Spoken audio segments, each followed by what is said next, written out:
As president, William Ruto is always careful with what he says or does. But on Friday at Tangaza University in Karen, the president got it wrong, and I will explain my reasons in a short while.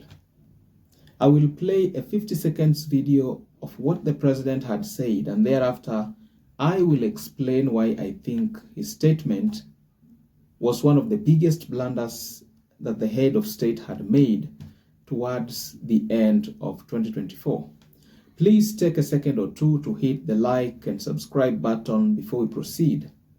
Now that you have done that, take a look at the clip.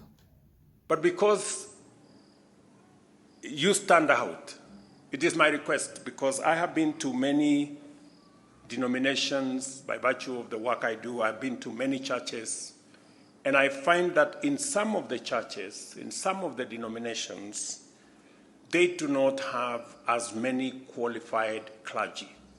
I want to ask Tangaza that, recognizing that many other faiths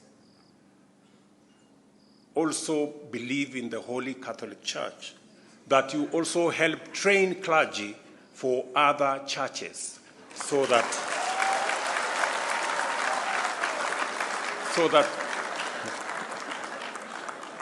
our Christianity is founded on solid understanding and knowledge of the Word of God.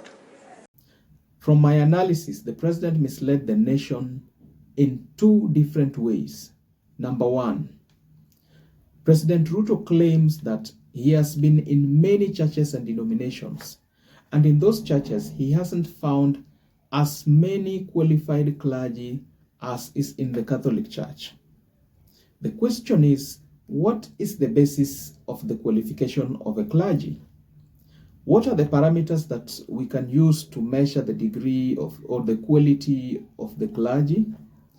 I find President Ruto's statements to be misleading because the qualifications of a clergy are faith-based.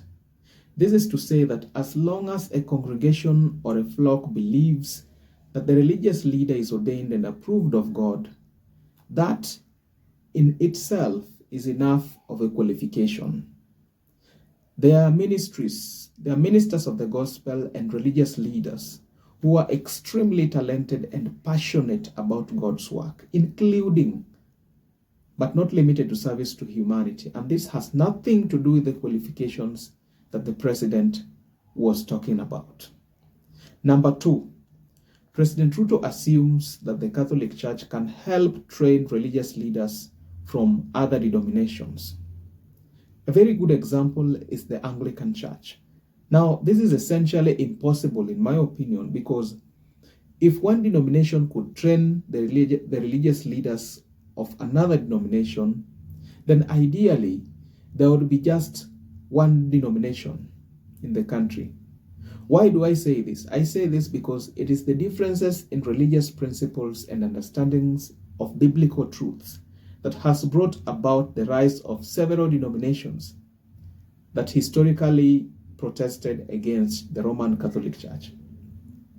There is no day an Anglican religious leader will ever be trained in a Catholic institution such as the Tangaza University in Karen.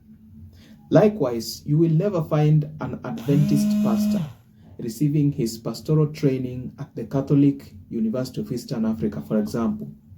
Every religious organization has their own training institution, which have been established according to different understandings and interpretations of biblical principles and biblical truths as contained in the Bible. I'm not so sure whether the president was reading from a prepared script or he was just speaking from his handwritten notes, but all in all, it is very important for a president to get things right, and it doesn't matter the subject that the president has chosen to talk about. As a matter of principle, if you are an important person in the society, that is to say a VIP, always make sure that you avoid subjects for which you have very little knowledge. As far as I'm concerned, the church and the state are two different entities.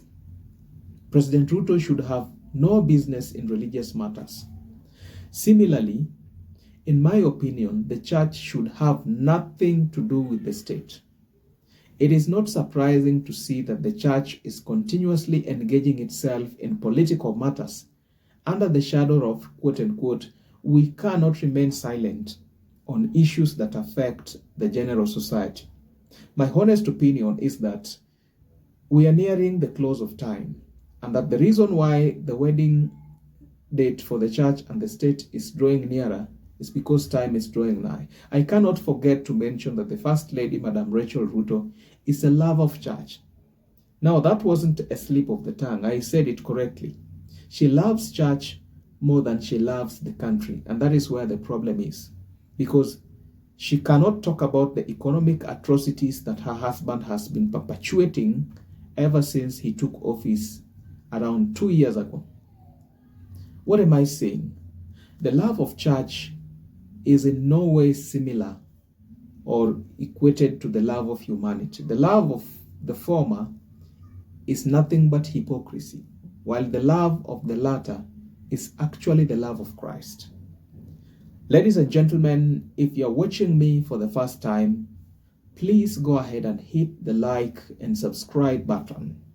Also, don't forget to hit the notification bell so that YouTube can notify you when I upload fresh and informative content such as this one that we have just discussed. Cheers.